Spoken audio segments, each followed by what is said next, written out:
And we are recorded. Sarah, take it away. Welcome.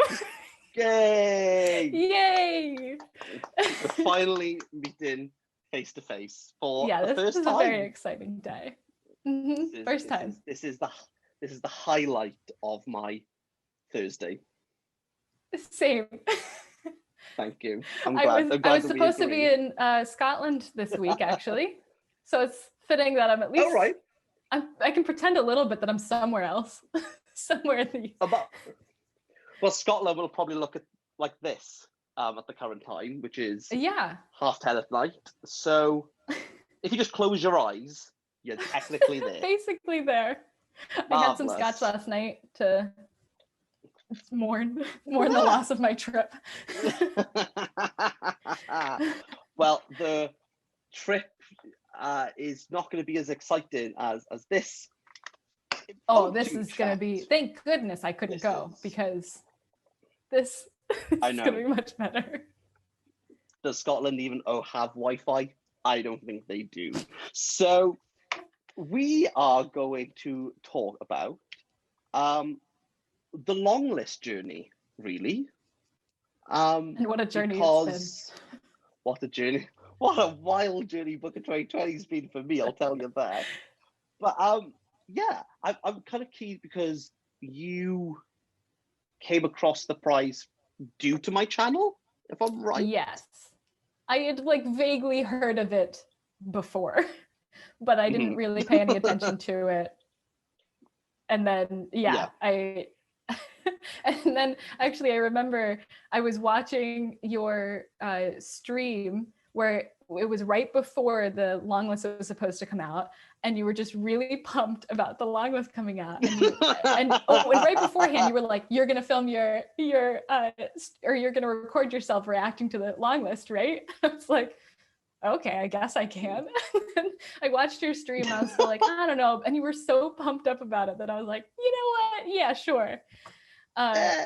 And I did, and I lost the footage, or something weird happened to it. But then I later actually filmed something for the long list. And then all of a sudden, I'm just along on this journey. And I've discovered a lot of new books that I really like. So that's a new favorite. So I know, same. It's been great. So I don't think anyone actually knows that, but even though I've been doing buddy reads with various people across the channel, pretty much me and Sarah have buddy read all of them, just messaging each other via Boxer, going, right, so when we started on Monday, so it's been, I think we've pretty much experienced everything in the exact same way.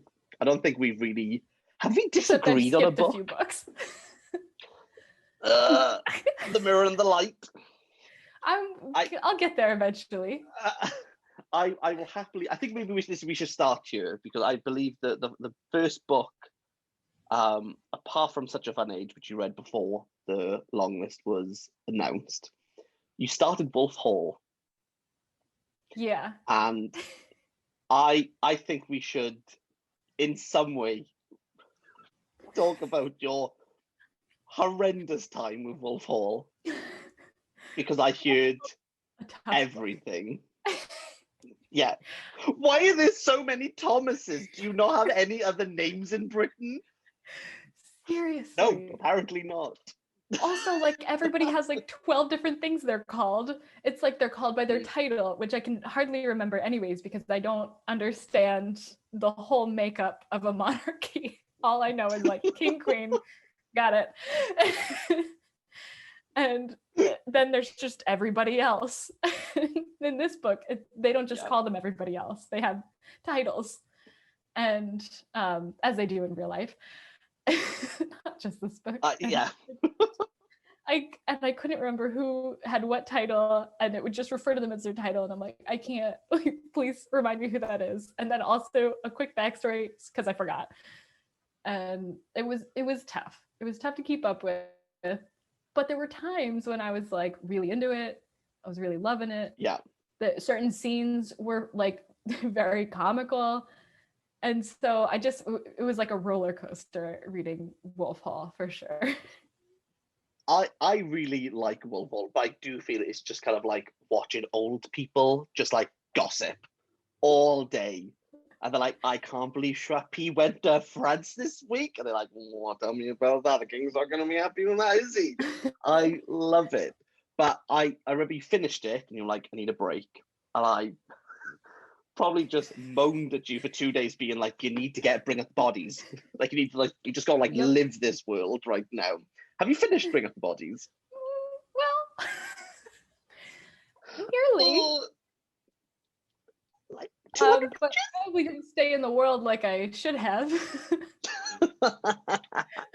Because I started Bring Up the Bodies like not that long after Wolf Hall because of what you said, and then about halfway through I like really died down, and then I brought it back up and I was like really into it again until about 75%, and then I don't know what happened. I stopped reading like a lot, like everything at once. I think Bring Up the Bodies probably suffered the most because I just haven't gotten back into it, but I've gotten back into reading other things. How did you find Bring Up the Bodies? What you remember? Do you find it like easy? So I always say to people, much better than Wolf Hall, or much easier. I don't want to say better. I don't think better is the right term, but I think Wolf Hall is a better book than Bring Up the Bodies. But this is all in preparation for The Mirror and the Light, which I'm gonna get there. Yes, I'm so pumped. But yeah, I think we were talking when like the shortlist was announced. Before the shortlist, we were like, we'll get to Mirror and the Light soon, and we'll have like a really good a good old discussion on it. And then we got scuppered. They just decided, nah, we don't want to put that on the shortlist. The Mirror and the Light. Yeah. Everybody was wrong about that prediction. Do you feel like you haven't read it? And like obviously I have. It was like the first video I did, like kind of started me getting onto YouTube. So I'm very attached to The Mirror and the Light. Mm-hmm. But like, do you feel as though you're like missing out? As like Wolf Hall as a trilogy, like having not read it, not really like followed Mantel's like journey to write this. Do you think you're missing out? No, not really. That was the straightest answer anyone's ever given. Are you missing out? Nah, not really, mate. I mean, okay, so I'm not one for historical fiction in general. So I, although you did mention Wolf Hall to me, so I actually had already been on my TBR, like my unowned, like, you know, wish list item type book before the long list came out. And then I was like, well, now I clearly have to, because I have to get to The Mirror and the Light, because that's clearly going to be on the short list. But you know. I don't think there was anyone who was who was unsurprised that it didn't make it. I think even if you don't like Mantel's work, I think it was expected.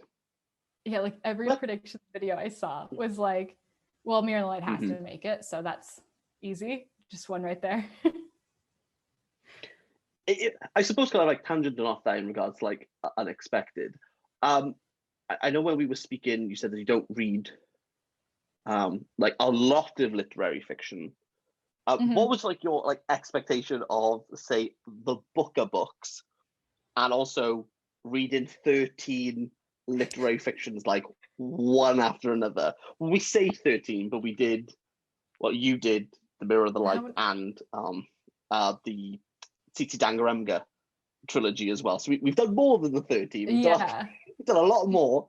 But yeah, what were your kind of like expectations or thoughts on that? Well, so the one book that I like really was holding on to as far as like what a Booker is Life of Pi was longlisted. Did it win? It won. It won. Okay. 2001. Yeah.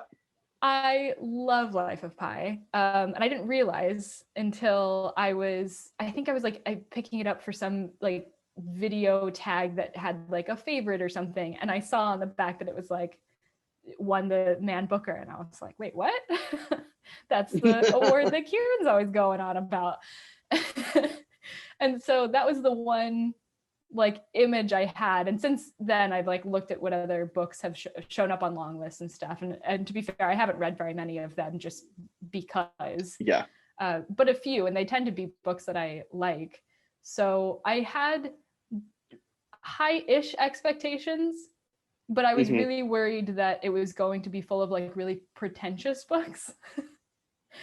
Yeah, no, yeah, I'll go with that. That's how I would describe the book up. Border on that, obviously. But I was worried about that, like the readability, and I was surprised at some of them as like how readable they were. Like certain books, I was like, this isn't what I would have expected, but it does still have like the literary fiction elements.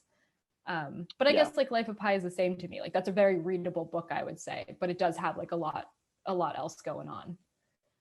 So, but some of them, I was just pretty bored. If I'm completely honest. Such as Red Dead by the Side of the Road. I haven't read that yet. You're not missing out. You're not missing out. It's well, I've got it. I've got it here from the library. So lovely. I think that's the only one I haven't even started. You're not missing much. It's just staring at me from over there. But The Shadow King, I found a little boring. First part, amazing. Yes. Harut, Kadane, Bajura, yes, I'm all for it. The women like standing up, like, you know, we're doing this.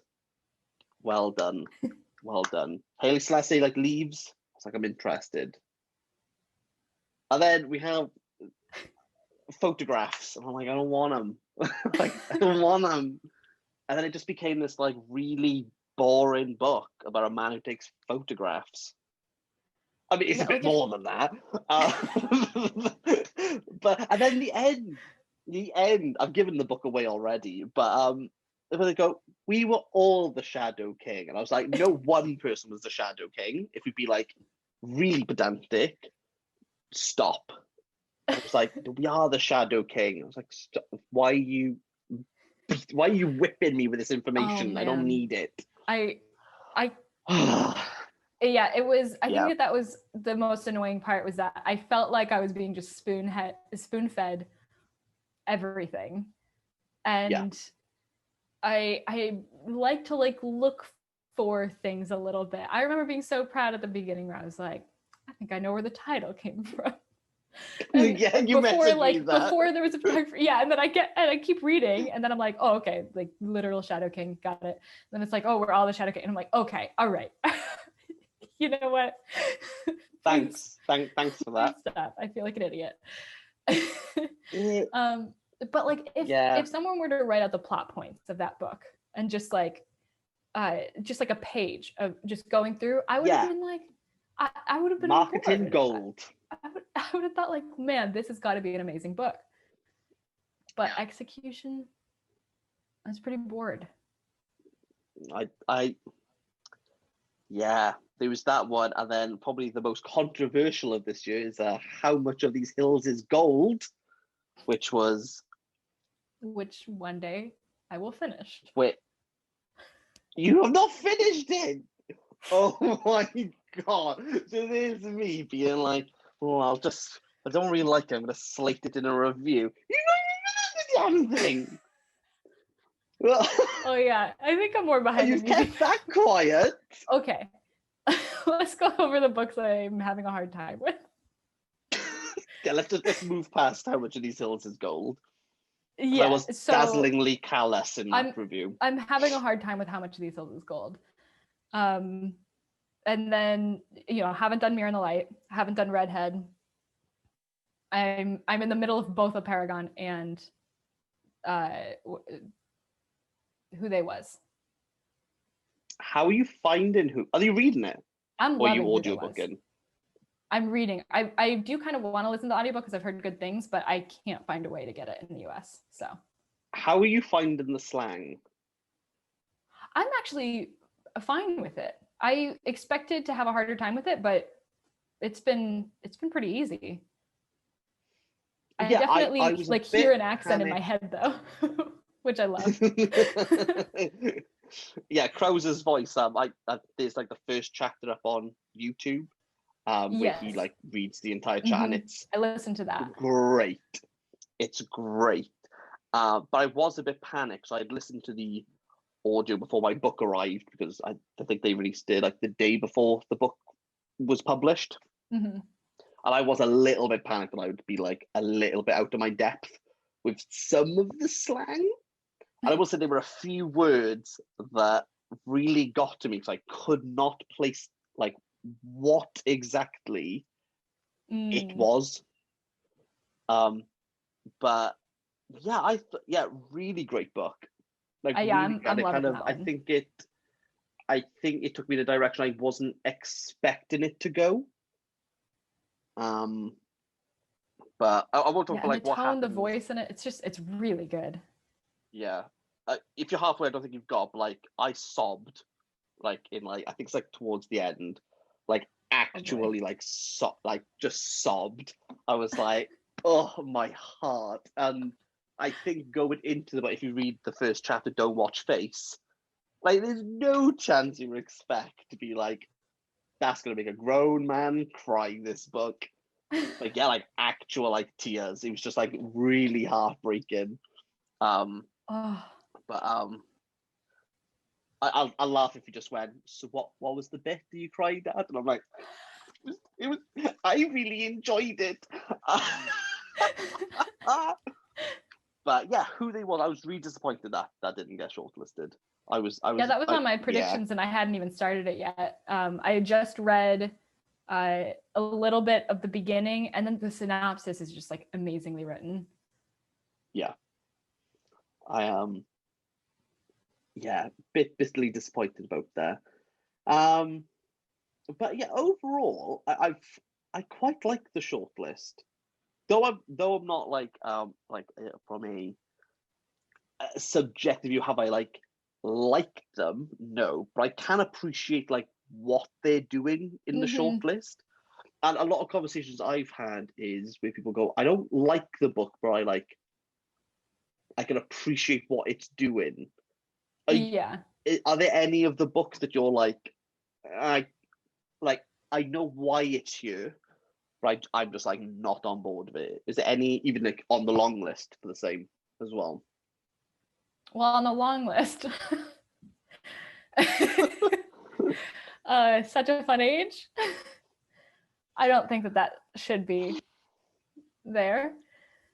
I was really hoping we wouldn't even touch on that because I'm still bitter, angry, and I disappointed. forget that it's a That part of even like it. The long me. list to me is 12 books long. I always forget that. I think part of it's because I had read it beforehand. So like it just didn't Yeah, feel like a yeah. part of it at all. I felt the But same with The Mirror and the Light. So I remember writing down my shortlist predictions like first time round. Me going, I'm missing something here. Like, let me go through, and I was like, oh yeah, The Mirror and the Light. Because I'd read this, so I was like, I'll keep it. Like, I won't have to think about that anytime soon. I'd done my review, but right. yeah, I remember like for a good hour looking at my list, going, I'm really missing something here, and it was The Mirror and the Light. Very sad to say that, but Mantel, I apologize if you're not watching. But if truth hurts. Yeah, I found the whole long list like really interesting this year. Like Mm-hmm. more interesting than most, and I think is that to do with like with people thinking of some books more commercial. Obviously, the controversies. We're not going to talk about the book. We're swaying away from that one. Because yeah, move away from the controversy. Just whoops, we passed it. But yeah, I think it's been quite an interesting list, especially in regards to like a lot of American writers on it, which I know Yeah. at the beginning was a bit, oh, okay, interesting. Mm-hmm. And I went through quite a bit of like previous long lists. And I do, correct me if I'm wrong, anyone. I think this is the most Americans on like one list like in the Oh history. yeah, I wouldn't know. I'm pretty sure. But like, how does as a very proud American, as you should be of your country, because very proud. There's nothing nothing wrong going here. there. Everything's A-okay. Like, were you expecting like a lot of Americans on there, or were you? I don't know. I don't think I have like a mentality of like it's a British prize, therefore British people are on it. But I'm always aware that there's normally a lot of like Commonwealth writers. That's what I think when it comes to Booker. Right. So having America no expectations, it didn't surprise me because I didn't know what to think going into it. Yeah. I mean, I did think of it a bit as like not a US prize. Like when I think US, I think Pulitzer, of course. Yeah. But I don't know. I wasn't too surprised about it, but I think I was more surprised by when like reading through the list, how I would actually like start to be like, oh, okay, kind of want to read something in the US again, and then I would have like a US Booker book, and I was like, okay, this I think I just automatically assumed that I just never really thought about how many books set in the US I read, or books that I read that maybe aren't set in the US, but it doesn't really matter where they're set, like where you don't really have a feeling of being in another country, or it's a very like westernized story anyways, so like it's not like too far off. But this is definitely the most where like in such a short period of time I've read books from like all over, and if they are in another country, like Shuggie is so firmly in that culture, and I haven't read any book set in Scotland that's like that. I think like the only books I've read set in Scotland have been like thrillers, so it's not really diving into that into anything that's actually going on. It's just like, ooh, spooky. Yeah. So I'm trying to think, like, in regards to Shuggie, it's good. Yeah, that's how I feel about it. It's I think pretty high on like the list of as far as like how I've enjoyed, but it just doesn't like make it to the like, oh, I really liked this book. I feel where I think what I wanted and probably what I expected from the book was more of a discussion of what it is to grow up in Thatcher's Britain. I was expecting like more maybe like talk or criticism, where I feel as though had Thatcher's name not been mentioned, I don't think you would have been able to place it like exactly at that time. Obviously, I'm not from Glasgow, so I might be completely wrong. But growing up in like a small mining like village, like Thatcher's like a real big like knock-on effect of Britain, especially like smaller towns, cities like Glasgow, where she like completely turned them on their head. I wanted a bit more of that.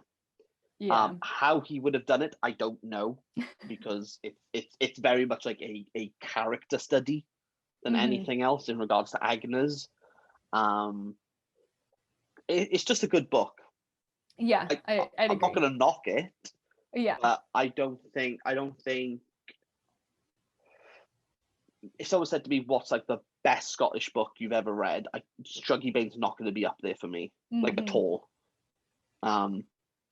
Maybe if someone was like, I want to start reading in Scottish, I'll give them Shuggie Bain. I was like, okay, let's not jump into Irving Welsh's The Acid House, but try this. I think I'd probably go down that route. Yeah, I think I just wouldn't. If anybody was asking me for recommendations in general, I just don't think Shuggie Bain left enough of an impact on me that I would even like think of it to recommend, even if somebody came up to me and was like Scottish book, which like it's very much like set in Scotland, but I still don't know that I would think of it, honestly. Yeah, that's interesting, because I always think I like being a Brit. It's kind of straightforward, but I suppose for not being in Britain, maybe you wouldn't. I don't know. I think that's quite interesting. What has been the book, I would say, that surprised you the most? Or whether you thought like you weren't going to enjoy, but it kind of did a bit of a 360 on you? Burnt Sugar, for sure. Yeah? Easily Burnt Sugar. Yeah. I think because I've read so many books that are like about mother-daughter relationship, and while that's generally like, especially if it's going to be on like Booker long list, I went into it expecting it to be like this beautiful book that would make me sad, and but not one that I would pick up on my own. And even if somebody like had explained the story I expected it to be, I still don't think I would have picked it up on my own had it not been a part of the list. But getting into it, it was just so not what I expected in like the best possible way. Because while I think I still would have liked a beautiful story about a mother-daughter relationship, it would be kind of like Shuggie for me, I think. Like it's a good book. I liked it enough. It's not going to leave like a lasting impression on me. Whereas Burnt Sugar, what it ended up being, I absolutely loved, and I know I'll be reading it, many times. I have both covers now. I kind of really want Girl in White Cotton, but both versions.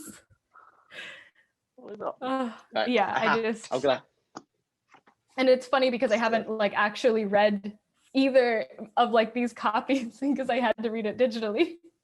I know. I'm so jealous. I do keep looking at this quite often. I'm not going to lie. I wish I'd waited a little bit longer to get at least like the shortlisted the Booker Prize on the. I got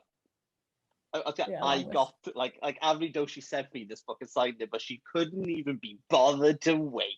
Oh my gosh, when she put my post on her story, I was like, I freaked out a little. I messaged you being like, we're famous. Yeah, I didn't even know. You told me. And I was like, wait, what? I think that was the same thing. I took a screenshot of it. Oh, did you? Oh, I think the bit that made me like, I thought about framing it. I think you messaged me being like, if you Google Burnt Sugar, your face is there. And I was like, yeah. What? Still now, I did Burnt Sugar Avni Doshi, you just get me sweaty bearded like this. Oh, really good, yeah. I was like, just searching to see, like look for reviews, interviews, or whatever, before I did my video, and your thing pops up in like the little video section of Google. It's like, here's the front page. That's probably been like one of my highlights of the entire thing. It's just having my face there, me, the Booker boy, so, the official, unofficial Booker representative of 2020. The book I would say that surprised me the most. Do you want to guess? Ooh. Wait. Oh, okay. Surprised you in a good way? Yes. Like you ended up liking it, but you weren't sure about it beforehand. I thought I was this gonna Mournable Body. It. Oh, well, I hate it. I know the New Wilderness. You at first you were like, I thought I was really gonna hate this, but maybe I don't. But then by the end of it, you weren't a huge fan. It's Real Life by Brandon Taylor. I'm trying to remember a time before we read Real Life because I can't remember like what expectation. Oh yeah. Okay, yeah, I do remember you being okay. Really? Wow. Yeah. If you had presented that book to me of its premise, I probably wouldn't have picked it up on that. And there was a bit of me going, like, do I want to read it? And the only reason I put it like higher up my schedule was because CJ from CJ Reads was like, it's incredible. Like, out of all the books, I think she only knew Real Life. She's like, it's the one to read. And I was still skeptical because it was always being, I don't know where this has come from. I can't find a reliable source. people are comparing it to A Little Life by Hanya Yanagihara. Is it because they both have I mean, life in the title? So, That's my only thought. I love this book in regards to like male mental health and male self-harm. I think this does the best job of like really like making it like as brutal, as like heartbreaking, as like depressing as it possibly can be. Like this just does it. But by being really good, anything that touches on like male mental health in some way, shape, or form, boom, Little Life of Hanya Yanagihara creeps up on everyone. And I think for people to compare real life to this is a little bit of a disservice to what real life is doing. Yeah. Because I mean, I haven't read A Little Life, but they don't strike me as similar. No, like real life's really subtle and nuanced. Mm-hmm. And I think it just like it gets its teeth into the topic without like taking like a big bite of it. Mm-hmm. And it's kind of like, oh, right, okay, I see what we're talking about here. And like big scenes and climaxes that happen in the novel kind of I think they reveal more about what's actually going on than like what's actually happening at like say the dinner party or the what I call the big bad wolf scene when Miller comes in being like, I'm a big bad wolf and I've drunk a few, and I was like, this is a bit weird. I didn't get on. I didn't get on with that section. I was a bit like, okay. But like what actually happens from that moment on, I think it's kind of like interesting to being like, he's saying it's quite cathartic in a way, but really it's like still playing to these like really nuanced, these really like underplayed moments and how he kind of like brings them all around. Right. But yeah, like really, really good. But I never would have thought on paper and just reading the blurb and nematodes, nah, no chance. But how he's done it, I have no idea. And he wrote it in 5 weeks. Like in 5 weeks? One? Oh, I didn't know that. Yeah, I watched no, I read an interview. I think he wrote it in like 5 weeks, and that like fries my head a little bit. Mm-hmm. That's great. I can't. And it's so, and he usually writes short stories. Yes, I've not read any. I haven't either. I've been planning on it. I think I even like linked to a list of his short stories in the video review that I did, and I planned on actually reading them, but I haven't yet. But I really want to because I really liked Real Life. I really liked it. I think this was my most heavily tabbed book that I had. I felt like a bit like a crazy person trying to like make connections between like things that probably didn't have connections. But I was convinced water was a thing. Maybe it is. Maybe it's some symbolism, but I think it could have meant. I agree with you. I think there's something going on there. And I think it all comes together when he's floating but can't swim at the end. Yes. And I'm like, yeah, so like half these tabs are just mentions of water.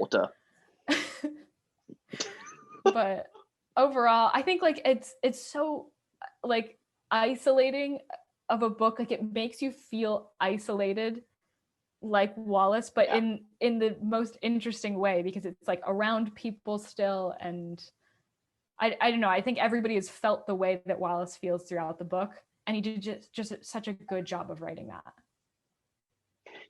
I think that's probably the best way to describe it, because even though I don't like fit Wallace's like character profile at all, there's definitely moments where I've gone, oh right, okay, like I've seen this, I get it. Where I feel sometimes no, that would be a lie. That would be a lie if I said like sometimes I feel as though I'm because I'm not. I'll just use Wallace for an example, but because I'm not a gay black man living in America, sometimes I think this is maybe another worry of mine is that I would miss the point because I don't live in America. I don't have homophobia thrown at me at all, and neither am I a black man living in America in a system that is definitely being showcased this year as like a horrific, brutal place. Yeah. And I remember messaging CJ when I started it, being like, I'm so worried that it's going to go like over my head to the point where I haven't really gotten like the full message, where I feel as though real life, I don't think I didn't walk away from real life going, should he have spoken a bit more about that? Like, I think he does it like so well, but like so subtly. I mean, that's like, I think that's where Brandon Taylor has just excels. And I'm wondering if his other novel, which I think is going to be released next year or maybe the year after, is going to be in that vein. If that's like his thing is like this subtle, like all subtext, with just like beautiful prose written over it. Originally, I was surprised that real life wasn't supposed to have any really like conversation about race, but that while he was writing it, it just like kind of becomes a part of it because Wallace is black in America, and it's not like that's, you know, he can just go through a weekend of his life without being reminded of that, really.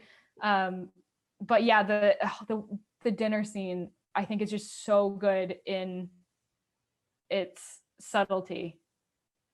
Like it's so awkward and weird, and I think that, you know, people can like relate to being in similar situations, whether or not it's through Wallace's perspective or other people's perspectives, and definitely, I don't know, makes you feel like you should speak up more, or you should. It's done so well. But yeah, this book continues to make me think so much. Like I think about this book over and over. I think a really good thing I think that real life does is this conversation on allyship, because all of Wallace's friends know that he's their friends, but they don't back him up in any way, shape, or form. They kind of rely on like, well, we're just your friends, so it's just like another day. And like tomorrow we'll all be back to like it'll all be fine tomorrow. And there's no real like animosity between them. Obviously it's over 3 days, and some characters like you don't see, they don't come back into the conversation at all. But I never once felt as though like something like severely happens that like really changes a friend dynamic. They're just friends. Like that's just like, do they need to like come to Wallace's defense because they're his friends? That's like a really interesting question. In that regards of like, if you're really close to someone, should you be defended on like at every single point, or do you like leave them to fight their own battles if you don't feel you should be in the conversation? And I don't think there's an easy answer to both those questions. But in regards to like these friend dynamics and this like chosen family over like biological family, there's just so much going on in there about that. And I know we talk about like a lot of race when it comes to real life, and I think Wallace being black is especially in this current zeitgeist, that's the thing to focus on. But there's so much more like nuance going on about like his sexuality in regards to like his like social status and everything his going on, even like his academic his upbringing, his academic status. His gender it says something as well about college in America. Like it goes over so much for being a weekend too. Like fantastic. But yeah, that's won me over. And Brandon Taylor, I've had a few conversations with, and he's the most loveliest man I've ever spoken to. He's really nice. I'm saying that now. I follow him on Instagram, and every once in a while I'll see like him respond to like a comment you made or something, and I'm like, oh. Oh, he's just so nice. And he asks about Hazel, and I really appreciate that. Brandon Taylor, if you're watching this, you might not be. But I just love you. You're great. He's so good. He's so good. But I think maybe we should talk about the supposedly good books which made the short list on your channel. Yeah. Even though this Let's is it's still gonna be like one long, but we'll edit it and yeah. And then it'll make sense. Trust me, people. It'll all make sense. Yeah, go over to Sarah's channel. We're going to talk about our Booker winner prediction, which both of us have not been nervously anticipated for at least 6 hours. Yeah, I'm just just shuffling cards and books, going confident in my list. I'm looking at mine now, and I'm still a bit like. I've just forced myself not to look at it for, like, but no, I can't look at it because I'm just gonna. We'll save this anticipation for the other video. Yeah, what a cliffhanger. Hey, bye.